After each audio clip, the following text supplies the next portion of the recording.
So I first of all want to thank you for inviting me, and also thank you for your interest in hopefully piloting this tool. We have been working on it for a couple of months, and I've actually was introduced to the underlying tool back in the late 1980s, and then used it after that to improve productivity in various companies. And I've been thinking about how it could help Rotary clubs reach their goals. And so we have kind of adapted this tool for Rotary clubs, and we're now piloting it among several Rotary clubs, and hopefully including yours. And we would welcome your feedback on the tool. I call it an easy way to motivate positive change in Rotary clubs, because once you set it up, actually using it is very easy. And I'm going to go through it kind of quickly, but I will tell you where the hard work comes right at the beginning. And I'll explain that. Once you've done that little bit of hard work, which is to pick the things that you want to pay attention to, from that point on, it becomes very easy to use. So hopefully you'll feel that same way. Let me see if I can get there we go. Okay, I just need to move my Zoom window around a little bit. Okay, so essentially it's a tool that should engage all of your members in helping your club to reach its goals. I think one of the shortcomings in my experience with Rotary is that very often clubs will want to, they'll set goals, but then those goals become the responsibility of a few people in the club and not everyone. So this is a way to get everybody engaged. And let's see, okay. I think it's very important to point out that this tool is something that's for your use, for your internal use, to help you get where you want to go. It is not a way to report your success to your district or to Rotary International. There are already ways that clubs communicate how they're doing, whether it's membership or foundation contributions or whatever it is. Those are already there. This is not a replacement of those. This is strictly for your internal use. So why offer this tool? Well, every year, and those of you who've been in Rotary a while probably recognize this pattern. Every year, Rotary communicates its goals and priorities to the district. And then every year, the district then communicates goals and priorities to the clubs. And then every year, the club leaders communicate goals and priorities to the members. You see a pattern here. But then, as I just said, typically either a person or a small committee takes responsibility for one of those goals and works on that. And the ownership really doesn't permeate the entire club. And this tool will help everyone get involved with the goals of the club. Another thing is that sometimes there's what I call flavor of the month priority that clubs are asked to focus on. So it might be foundation support one month, or polio now, a polio plus donations, or membership or something else. And that's okay, but that doesn't really lead to sustained focus. And this tool compensates for that. This tool allows a club to have a sustained focus on achieving a handful of goals. So it will allow your club to define a manageable number of priorities. And by manageable, we've kind of settled on 5 things. So your club will decide what are the 5 things it wants to focus on. You will not be dictated any particular goals. You'll not be dictated any particular targets. It's really up to your club. It will measure your progress throughout the year. And each month you will take a look at how you're doing, and you'll be able to chart your progress in a very simple way. And what it really does is it unlocks the collective wisdom and creativity of the club members. I think every club has tremendous potential among its members to solve its own problems and to find ways to reach its goals. And so this tool, I think, is a way that club members will start to think about maybe creative ways to to improve the performance of the club. It again keeps members focused on a few priorities. We're saying 5 is a manageable number, and it motivates members to just find ways to improve the club's performance. It's based on a very simple principle.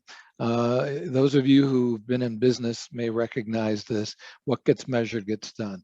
If you say you want to get from point A to point B, but you don't have any way to measure your progress, it's very difficult to get there efficiently or effectively. But if you have a way to measure that everybody agrees is a fair way to measure progress, then it will help people stay focused and things will get done. So I'm going to take you through the steps to do this. I don't want anyone to feel overwhelmed when you first see this, because it can look perhaps a little bit intimidating. But once you understand, it's really quite simple. And once you've decided what 5 measures you're going to work on, the hard work is done, and then it becomes quite easy. So the first step, though, is to what I call look in the mirror. Have the club assess where it is and where it wants to get to. Your district may offer visioning or strategic planning assistance, or maybe your club has already done strategic planning. But obviously, you want to think about what are the top 5 priorities for your club. So they could cover membership, fundraising, foundation support, community service, and so on. Step 2 is to involve all your members in selecting 4 areas of improvement plus membership growth. So one of those 5 is going to be membership growth. That's a universal across every Rotary Club. No matter how good your club is and how well it's done in terms of membership, you always have to keep working on that, because every club will lose members sooner or later through natural attrition, people moving away, people retiring, whatever. So you constantly need to make sure that you're working on growing membership. And so that is one of the 5. Other than that, you pick the other 4 in terms of what's a priority. And we have a worksheet that actually gives you some ideas, some suggestions on things you might consider. But it's up to you to pick those. There's a few requirements. One is that those things have to be under the control of the club.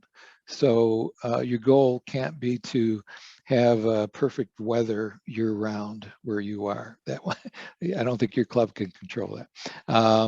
It should also be something that could get better or worse each month. So a one-time goal like having your president-elect attend pets is a fine goal for a club, but it's not suitable for this, because you're gonna achieve that, and then you can't go anywhere. You can't go up or down from there. So it's not really a suitable measure. And then it should have some range between worst case and best case scenario. So you don't want to pick a goal where you want one more thing to happen, because there's no range there. Once you achieve that, then you've reached your target, and then this tool is really not very helpful. And so the goals that you pick should be key to your club's growth and success. And again, just want to emphasize this: one-time events even though they are important, aren't suitable for this particular tool. So you may say, we have set a goal for how many members of your club are going to attend district conference or attend the RI convention or some other district event, let's say. Though, again, those are fine goals, no problem with those, but they just don't work well in this particular tool because they don't change from month to month. Here's an example. I mentioned that the clubs all have growing membership as one of their levers of change. Just examples of other things could be growing meeting attendance or more fundraising or more community service projects or more Facebook posts, more speakers, more female members, lowering the age of your average age of your membership, having more guests at meetings. So there's lots of things that clubs could choose from. And this is just a sample list. And so here's the actual tool. And I will provide a spreadsheet to you that actually has formulas built into it. And I'll explain about the formulas. But I'm going to build this sheet so you can see how this works. So for this example, I'm picking these 5 levers of change. First one is membership. So obviously you wanted to increase the number of members. The second one in this example is to pick the number or increase the number of members who participate in at least 4 club activities or meetings or events. So it's a measure of engagement of your members.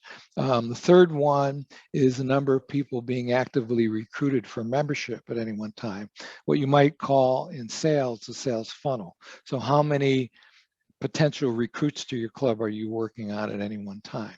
The fourth one is the average age of the members. We know that many clubs are aging, and it's important for them to bring in younger members who can sustain the club as older members move on. And then the fifth one is the number of person hours spent on community service. So it's a measure of how much community service your club is doing. Again, this is just an example. I'm not saying that these should be what your club does. So the first thing we did is pick those 5 measures, and I put them along the top of this chart. You can see the levers, 1, 2, 3, 4, 5. Okay. So the next step is to assign a weight to each of those, because not everything is equally important. Some indicators are more important than others. So you have a total of 100 points to distribute among those 5. Membership is always going to be at least 25. It could be more than 25. If membership is really the most important thing for your club, and you want to give it a greater weight, you can give it more than 25 points, but you can't get less than 25 because membership is very important. So you're going to distribute at least 75 points to other indicators. So what I've done here, excuse me, you can see down at the bottom of the chart, I put 25, a weight of 25 for membership, a weight of 25 for the measure of participation or member engagement. That is the number of members who attend at least 4 activities of the club during the month. I gave a smaller weight, 15 points, to the number of recruits we have in the funnel, a weight of 15 for the average age of the club going down, and then a weight of 20 for community service. Again, it's up to the club. You decide the priorities and what weight you want to assign. But the total of those weights is 100. And you'll see why that's important in a minute. Now, here's the key thing. You're going to then establish, where is the club today? Where is your club today? You are building this based on where you are, not any external reference point. So you don't have to look at district data or RI data for norms. You're going to say, where are we today on those measures that we pick? So that's key. This whole tool is really customized for your club. And once you pick the baseline, the current performance, you then say, what's a stretch goal? Where would we like to be in a year on each of those indicators? And what's the worst case scenario based on history that we might get to? So it's going to look like this. In this example, we're saying our club, this hypothetical club, has 25 members. Our stretch goal is to get to 37 members in a year, and the worst case is getting down to 21. We've not really dropped below 21 in a long time. So that's the range from 21 up to 37. Baseline is 25. Participation, number of people who attend 4 or more events. Right now, 18 of our members in this month, let's say we're measuring for March, 18 of our members have met that criterion. We want to get to 24. Now, that's taken into consideration that we're going to grow the club too. So when we say 24, it doesn't mean 24 out of 25. It means 24 out of wherever we get to in terms of our total membership. And worst case scenario would be 14 members who meet that criteria, those criteria. Same for recruits. Right now, we have 4 people that we're reaching out to as potential members. We'd like to get to a point where we've always got 10 people that we're talking to about joining the club. Worst case is we'd have nobody in our sales funnel in a month. For age, right now, the average age of our club is 62. We want to bring it down to 59. Now, one of the things that you should notice here is that this is a reverse scale. So the number goes down. As the number goes down, we're getting better. If the number's going up, we're getting worse. So we think the oldest we could get to as an average age might be 66. Over the course of a year, if we lose some younger members or we bring in members that are over 62, let's say. But so you can see it doesn't matter which direction you're going, whether you're going up or down in terms of the actual numbers, your scores. But that's one of the beauties of this particular tool, is that you can have things that show that you're improving as numbers go down or as numbers go up. And then for community service hours, right now we're averaging 24 person hours a month in community service projects. We want to get to 96. Again, keeping in mind that we hope to grow the club from 25 up to, hopefully 37. Worst case would be 20. So we've now established worst case, best case, and where we are today.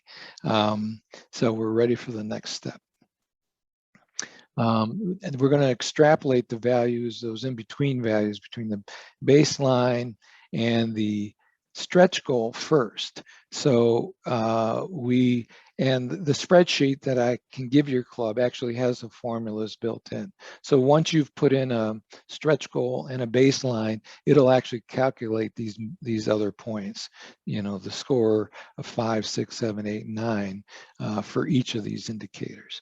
And then you're going to do the same thing from the baseline to the worst case scenario. And the reason you do that is the increments from baseline to worst case can be different than baseline to stretch goal. So that's why you do it in 2 steps. So we've filled in all these numbers. And again, I'm going to give you a spreadsheet that actually has the formulas, so you don't even have to do math. It's pretty easy. Now, again, if you keep in mind, we said the baseline is a score of 4 on this scale that goes from 0 to 10. So it's actually an 11-point scale. And if you take that baseline score, it translates to a rating of 4. So I just plug 4 in each of these. I multiply that times the weight. I get a value. And lo and behold, when you add all these values up, your baseline, where you're starting from, your composite score for your club is going to be 400.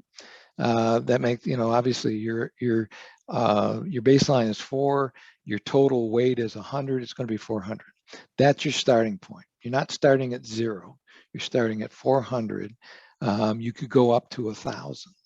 If you hit 10 on all of these, you're going to get to 1,000 points. So that's the range, 0 to 1,000, and 400 is where you're starting from. So you can go up and down. You're going to start tracking. You're only tracking 5 numbers. Again, all the hard work's been done. Once you've picked your indicators and your baseline and your stretch goal and your worst case scenario, all the hard work's done. Now you just start tracking those 5 things. And each month you report back to the club where you are, and you can start a line graph. It's a very simple line graph, but let me show you an example. So here's month 1. We went from 25 to 27 members. So we moved up from a score of 4 to a score of 5. We put that 5 down here on the rating. Participation, we went from 18 people who met that 4-hour a month criterion up to 21.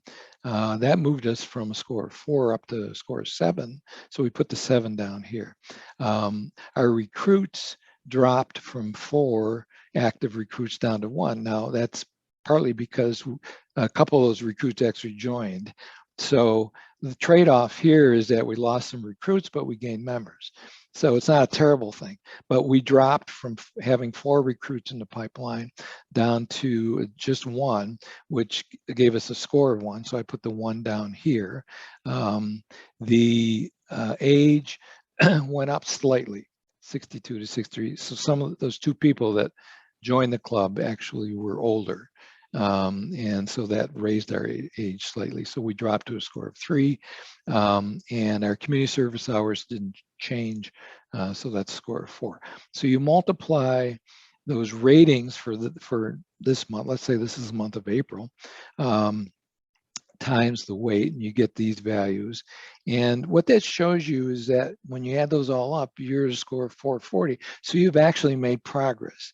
If you didn't have this, you wouldn't know. You would know you made progress in terms of bringing in 2 members, but you might feel bad because your recruits dropped, your average age went up a little bit. So it's kind of hard to say, it's like apples and oranges. Are we better or not? This gives you a pretty objective way to say, well, overall, we actually did improve because of the way we have weighted these different indicators. Here's the second month. So again, we stayed at 27 members, so we're still at a score of 5. Our participation went up to a score of 8, and so on. And in the second month, you can see we're already up to a score of 600. So what happens when you start tracking these things over time, this line is going to be going up or down each month. When it's, what happens is that club members understand how they can make the score go up. They understand those indicators, what influences those indicators, and you get everybody now applying their creative thinking and problem solving to how can we keep this line going up as much as possible. So that's really where the motivation comes in. I just have a few seconds to wrap up here. So just a summary of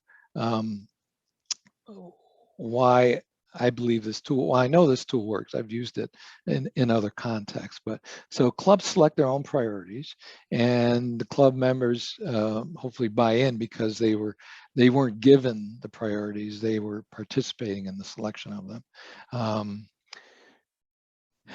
The weighting of the criteria keeps the focus on the most important things. So people aren't making trade-offs between priorities that don't make sense for the club. The weights help to keep the focus on the most important things. It focuses everybody's attention on things that they can control. It provides inherent motivation to improve score. And if other clubs, at some point in time, I anticipate lots of clubs will be using this. And then you could you can kind of look across the district and say your club, you know, is at a 600, another club got to an 800, another club, you know, is at a 400, and that then friendly competition might set in. You're working on different criteria, but in terms of overall success in achieving your goals, you can kind of get that competition going. And people get reinforcement because they see improvement. Very often we forget that, you know, it's important for people to understand that they actually have been making progress. And sometimes because you're making progress in some things and maybe not in others, people might focus on the negative more than the positive, and they don't get that reinforcement. And this is a way to objectively provide that reinforcement. I like to think of this as a measurement carrot rather than a measurement stick. So very often clubs are asked to track and report, and it's like a measurement stick because it's like giving a report card to your parent. You know, maybe you're proud of it, but maybe there's some things you're not so proud of. And, you know, it's, even though we're adults, I don't think we ever outgrow that sort of embarrassment or resistance to giving a report card to the district or RI. And so this is not that at all. It really is designed to provide positive motivation, and the goals are set by the club. And so hopefully it doesn't have those negative associations of being a report card. Okay, and that's it. I'm going to stop sharing. So I know I went through that very quickly, but I wanted to respect your time. And, you know, again, once you start working through the process, I'm available for assistance and support. And I know.